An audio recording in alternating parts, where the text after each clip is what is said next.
우리 하나님께 찬양 드립니다.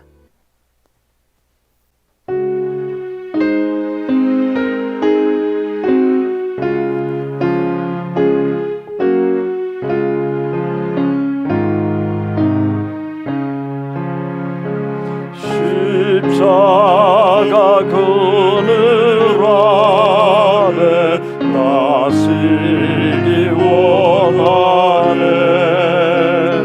저 햇볕이 밑으로 또 짐이 무거워. 이 광야 같은 세상에 늘 방황할 때에 주 십자가의 그늘에 내 쉬고 찾았네. 어린 양들아 두려워 말아라. 주가 내 갈 길 인도하신다. 바다의 샘물 달게 하신 주 그 동산에서 피땀 흘리셨네. 오직 믿음으로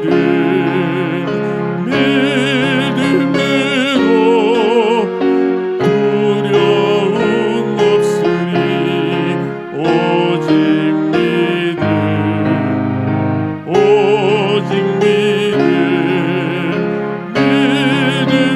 믿음으로 두려움 없으리. 오직 믿음. 어린 양들아 두려워 말아라. 주님 언제나 함께 하신다.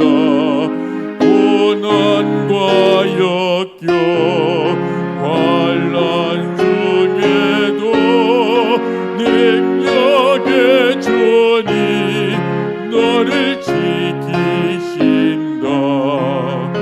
오직 믿음으로 두려움 없으리. 오직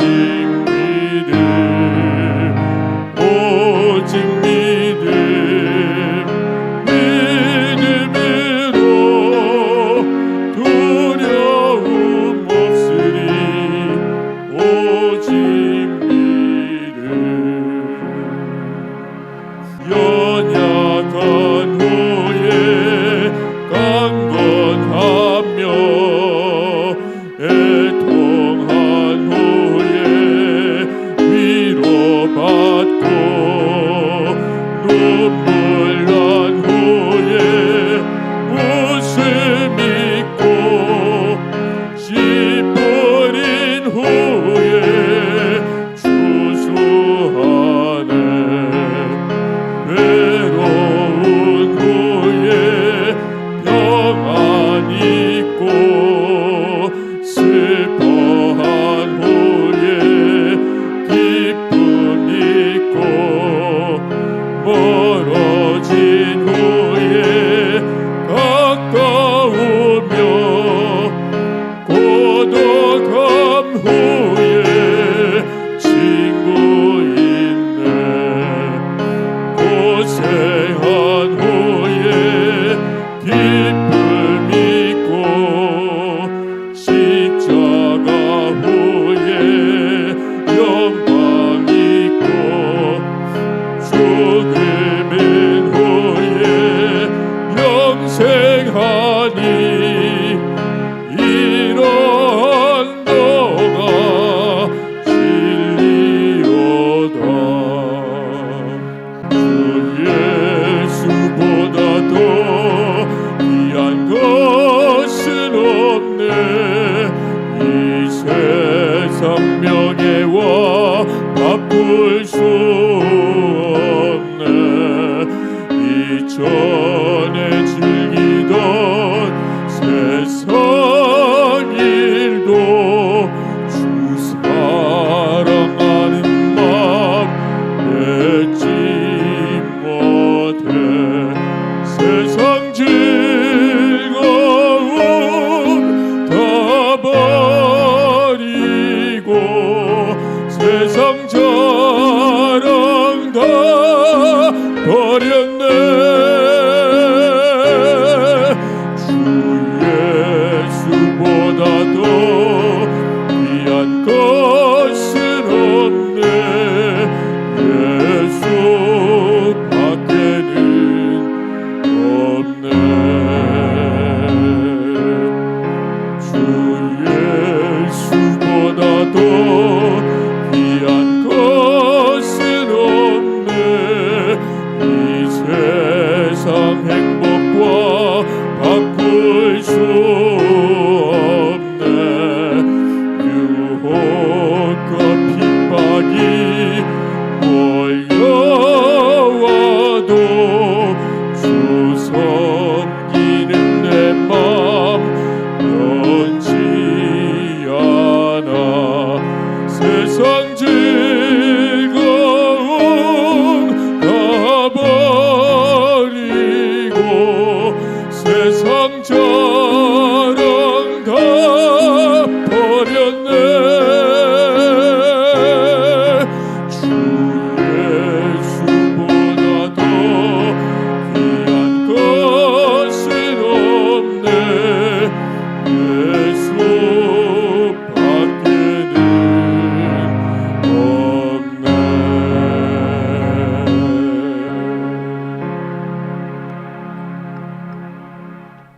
우리에게 주시는 하나님의 말씀은 마태복음 26장 47절입니다. 26장 47절에서 56절까지 함께 봉독합니다. 말씀하실 때에 12 중에 하나인 유다가 왔는데 대제사장들과 백성의 장로들에게서 파송된 큰 무리가 칼과 몽치를 가지고 그와 함께 하였더라.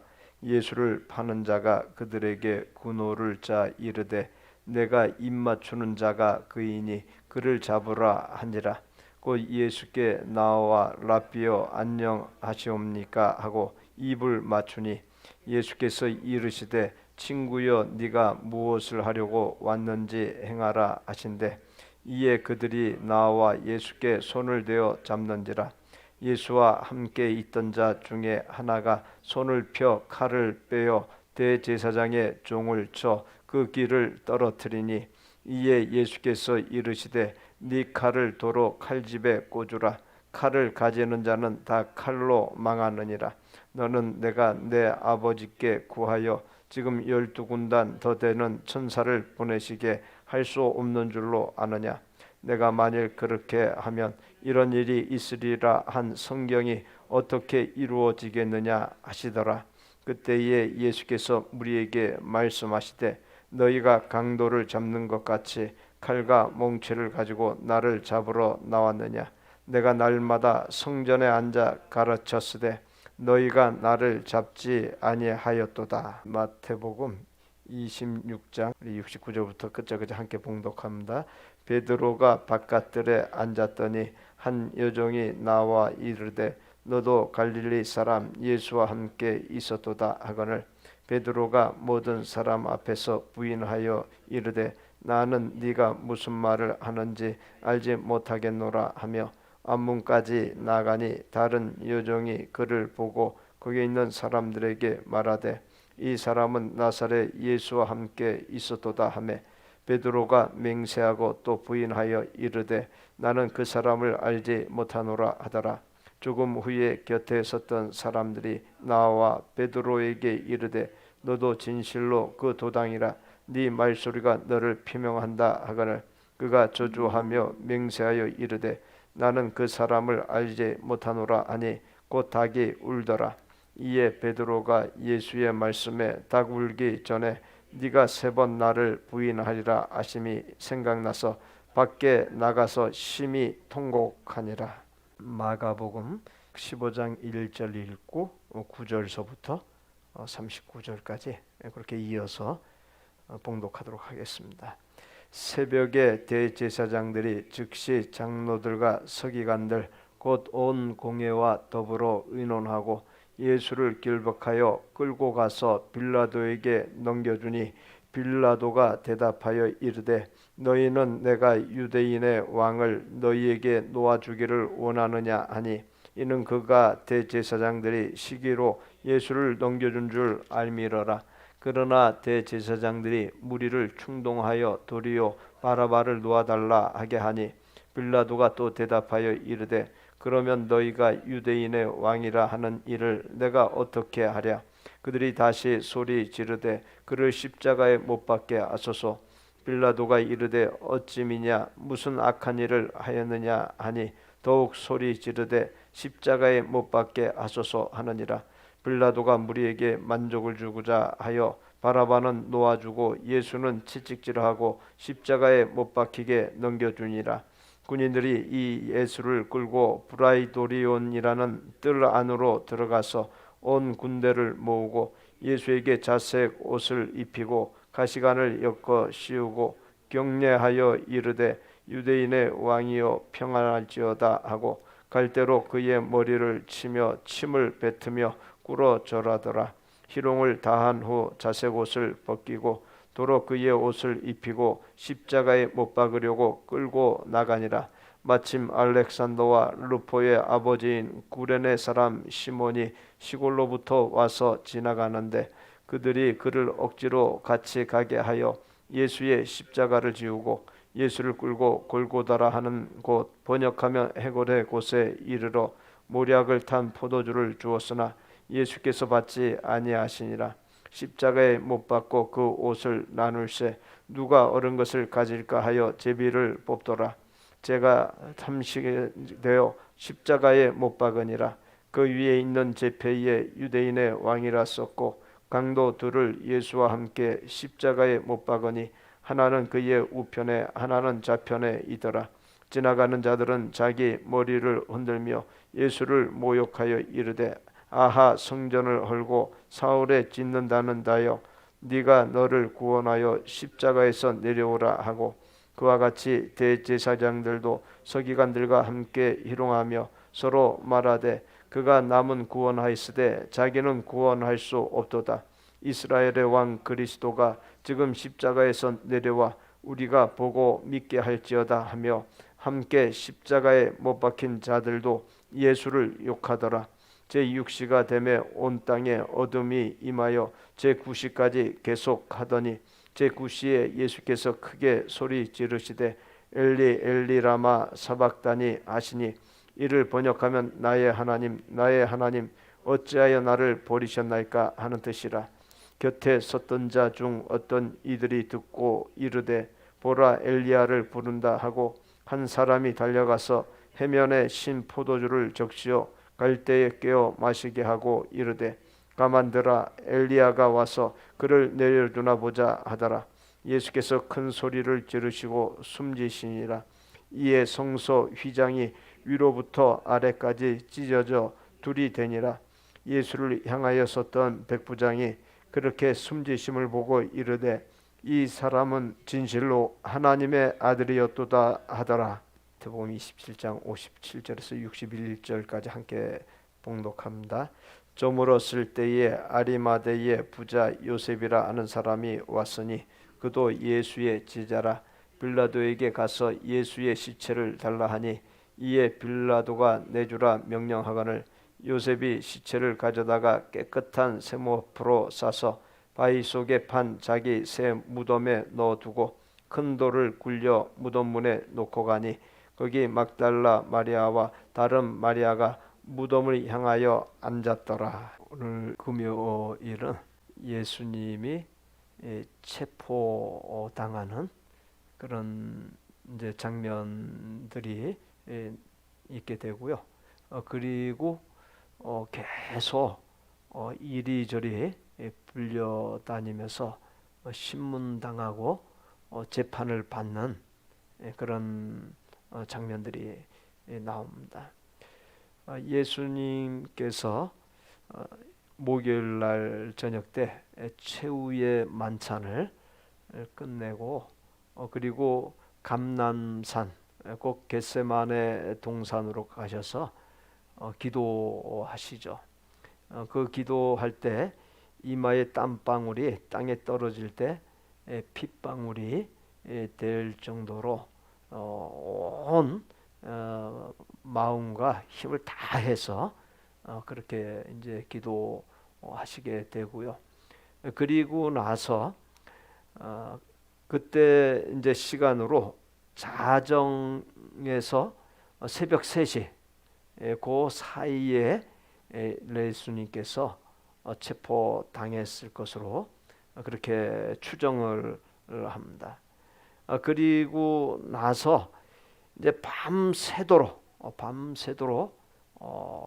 처음에는 이제 그 대제사장의 장인에게 불려가 가지고 이제 그 장인도 대제사장이에요. 과거의 대제사장이었죠.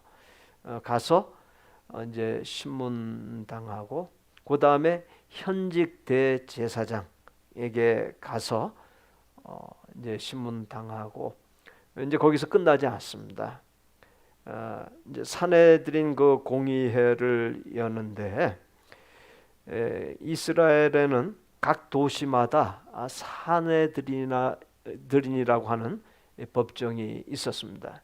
그러나 중앙의 예루살렘 같은 경우에는 대산헤드린이라고 해가지고 가장 규모가 큰 대제사장 1명, 그 다음에 산헤드린 회원 70명, 이렇게 아주 71명으로 구성된 대산헤드린이 있었고요.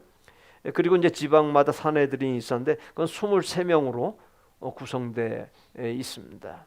예루살렘 공의회 같은 경우에는 그 산헤드린 중에서도 최고의 법정이죠.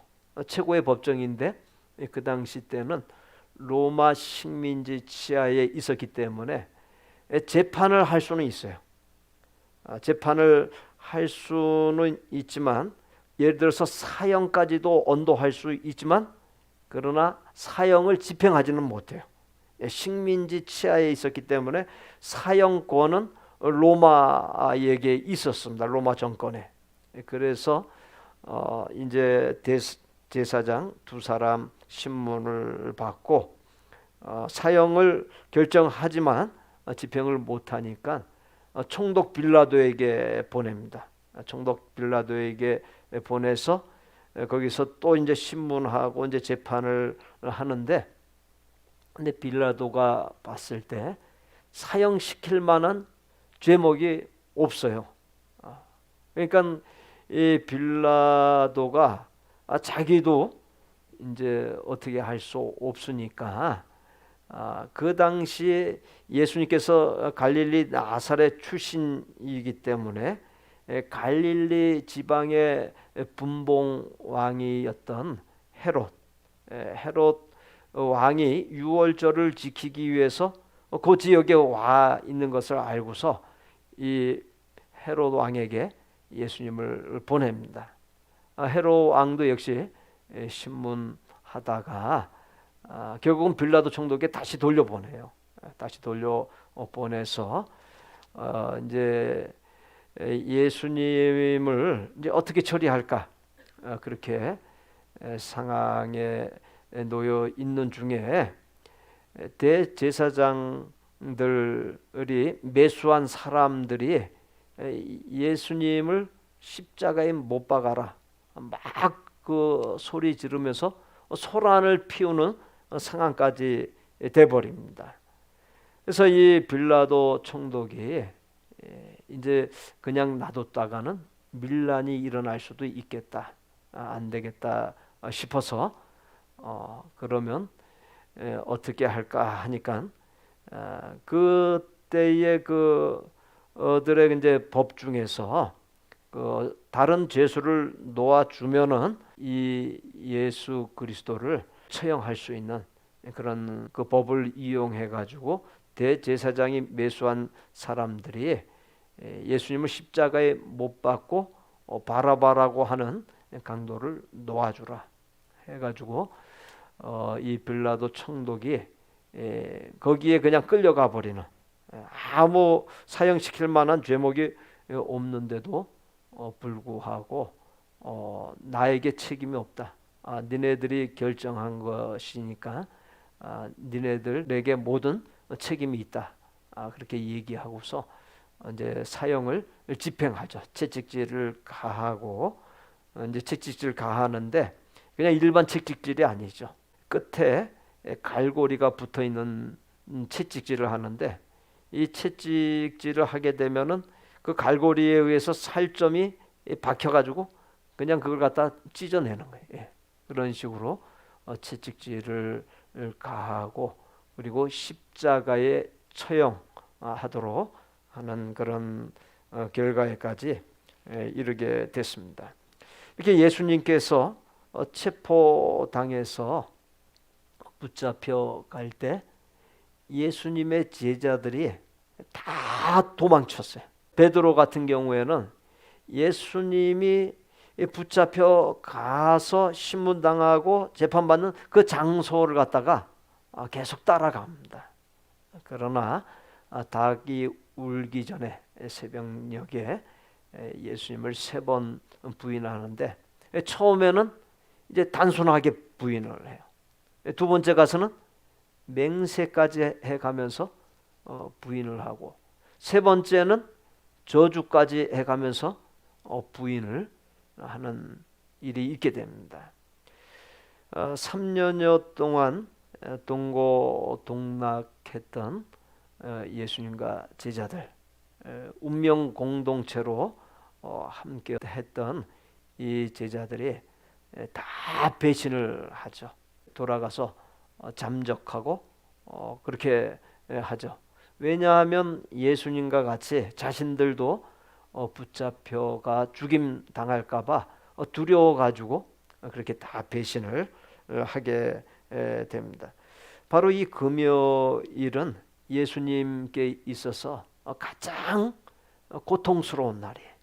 가장 비애가 가득한 날입니다.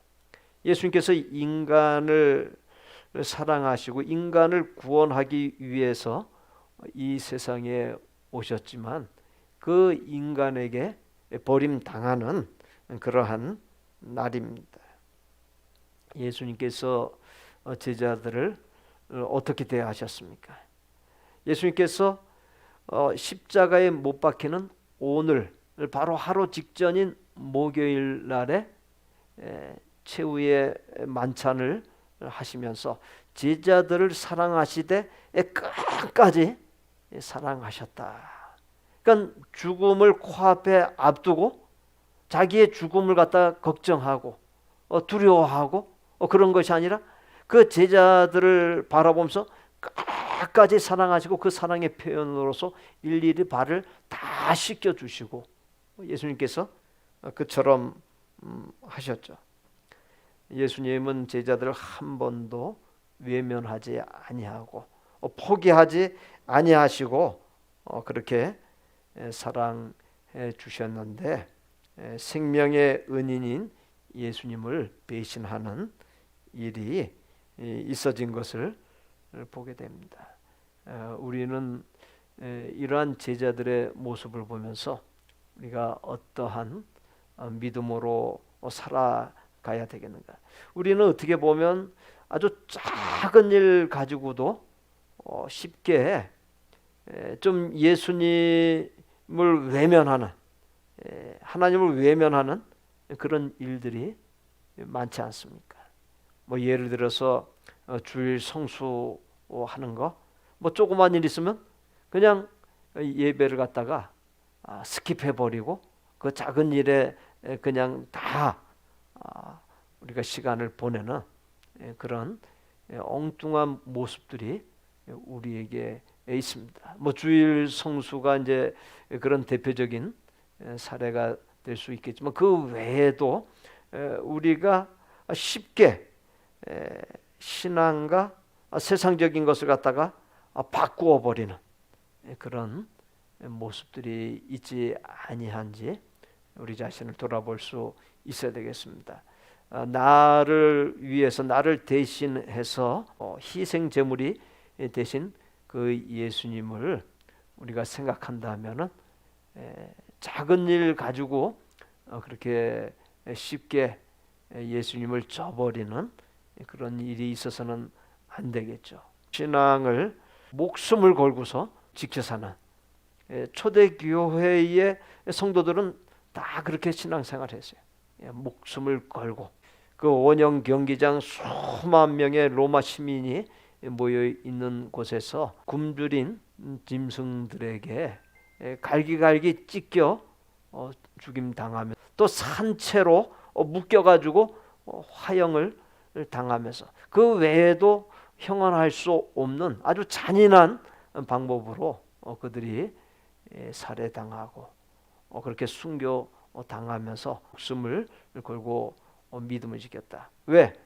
이 세상에서의 삶은 하나님께서 예배해 주신 영원한 삶에 비하면 그저 한순간에 지나지 않는 것을 그 영의 세계를 그들이 알았기 때문에 그와 같은 순교자의 길을 갈 수 있었습니다. 우리는 초대교회 시절과 같이 똑같은 상황에 놓여 있지는 않습니다. 그러나 우리의 마음은 어떠한 상황에 놓인다 할지라도 어떠한 환난과 어떠한 억압과 어떠한 고통 중에 놓인다 할지라도 내가 하나님 앞에 결단코 믿음을 저버리지 않겠다. 그런 불굴의 신앙으로 우리가 나아갈 수 있어야 되겠습니다. 예수님의 그 신문과 재판이 이미 말씀드렸다시피 자정에서부터 날 아침 9시까지, 그러니까 아침 9시에 이제 십자가에 못 박히는 십자가 처형이 시작됩니다. 그리고 6시간 만인 오후 3시에 이제 숨을 거두게 되는데요. 뭐 오늘날 법도 그렇고 옛날 법도 그렇고 새벽에 재판이 진행되는 경우는 없습니다. 그날 일가가 끝나면은 재판정 그 문을 닫게 되고 그 다음날 또 일가가 시작하는 시간에 재판이 진행이 되죠. 근데 새벽에 다 이루어졌어요. 이것은 불법을 행한 것입니다. 가장 그 정의로워야 할 법정, 최고의 법정인 예루살렘의 대산헤드린에서 완전히 그 불법을 행한 것입니다. 예수님을 갖다 그렇게 아주 속전속결로 모든 그것을 결정하고 사형을 진행했다라는 것. 그리고 로마의 총독인 빌라도도 죄를 찾을 수 없는데 사람들이 두려워서 밀란이 일어날까봐 그들이 원하는 대로 예수님을 넘겨줬다라고 하는 사실입니다. 우리는 그와 같은 그 모습에서 예수님을 전혀 불의하게 그렇게 사람들이 모든 것을 처리했다라는 것을 보게 되죠. 예수님의 그 십자가 고난과 죽음, 예수님의 십자가 고난과 죽음은 인간을 멸망에 이를 죄에서 구원하기 위한 하나님의 사랑, 그리고 하나님의 계획, 하나님의 섭리인 것이죠. 하나님께서는 인간을 당신의 형상으로 만드셨어요. 그래서 인간은 하나님께 있어서 자녀와 같은 존재요, 분신과도 같은 존재입니다. 그러나 인간의 세계에 죄악이 들어오고 인간이 죄에 치달아는 그런 삶을 살면서 멸망길로 가는 것을 부모이신 하나님께서 그냥 보고 넘어갈 수 없죠. 우리의 자녀가 죄악된 길로 멸망길로 가게 될 때 그 부모의 심정이 어떻습니까? 어떻게든 가로막는 것이죠. 가로막고 뭐 장애인이 되게 해서라도 그 길을 못 가게 만드는 것이 부모의 심정이지 않습니까? 그러니까 하나님의 심정도 똑같은 거예요.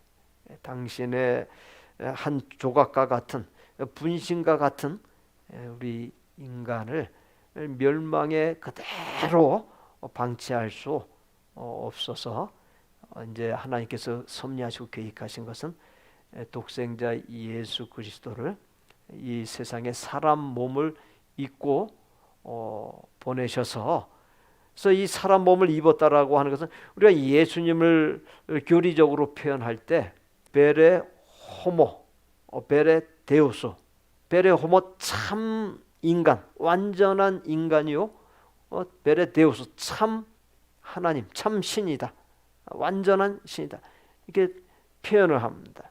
그 두 가지를 갖다 변형시키면 이단이 돼버려요, 기독교 역사 속에서.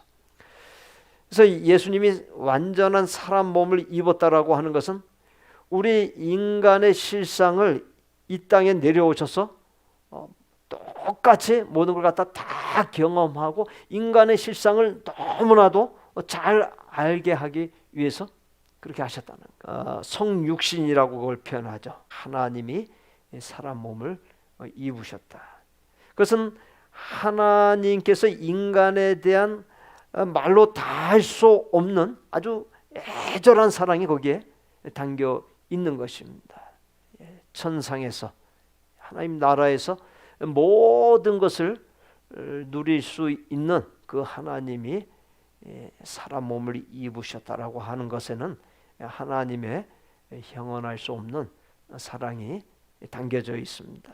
바로 십자가 고난과 죽음은 그 하나님의 사랑의 절정입니다. 십자가를 떠올릴 때마다, 십자가를 이 여자분들은 장식으로, 그걸 멋으로 그렇게 착용하고 다니고, 또 교회 오면 십자가를 우리가 보게 되고, 한국에 같은 경우에는 십자가의 그 불빛, 빨간 불빛이 얼마나 밤에 나가면 많이 밝혀져 있는지 모릅니다.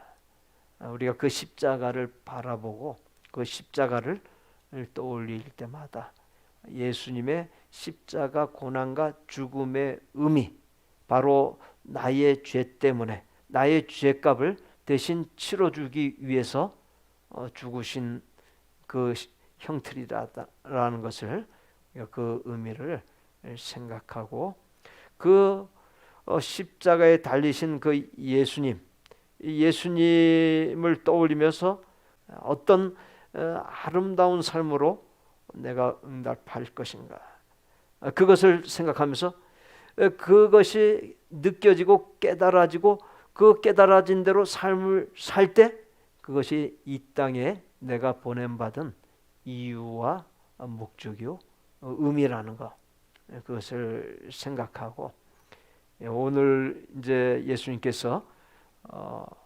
신문당하고 재판받고 십자가에 못 박혀 사형당하는 이 날만 그 의미를 우리가 상기하고 나아가는 것이 아니라 앞으로 살아가는 동안 그 의미를 계속 마음에 새기면서, 또 그것이 머리에 맴돌고 우리의 가슴에서만 맴도는 것으로 끝나지 아니하고 삶의 현장에서 그 의미를 우리의 삶으로 재현할 수 있는 아름다운 삶으로 응답하면서 그 십자가의 고난과 죽음의 의미를 되살릴 수 있는, 실행할 수 있는 우리 모두가 될 수 있기를 바랍니다. 우리 세 가지 기도 제목 함께 읽도록 하겠습니다. 나를 위해 대신 죽으신 생명의 은이신 예수님을 삶의 최우선순위에 두게 하여 주옵소서. 예수님의 기쁨이 되고 예수님의 영광이 되는 아름다운 삶, 의로운 삶을 살게 하여 주옵소서. 예수님처럼 죄악 가운데 죽어가는 사람들을 사랑하고 죄악의 구렁텅이에서 구원에 이르도록 힘쓰는 복된 삶이 되게 하여 주옵소서. 우리 세 가지 다시 한번 읽으면서 숙제합니다. 나를 위해 대신 죽으신 생명의 은인이신 예수님을 삶의 최우선 순위에 두게 하여 주옵소서. 예수님의 기쁨이 되고 예수님의 영광이 되는 아름다운 삶, 의로운 삶을 살게 하여 주옵소서. 예수님처럼 죄악 가운데 죽어가는 사람들을 사랑하고 죄악의 구렁텅이에서 구원에 이르도록 힘쓰는 복된 삶이 되게 하여 주옵소서. 기도하시다가 자유롭게 돌아가시면 되겠습니다.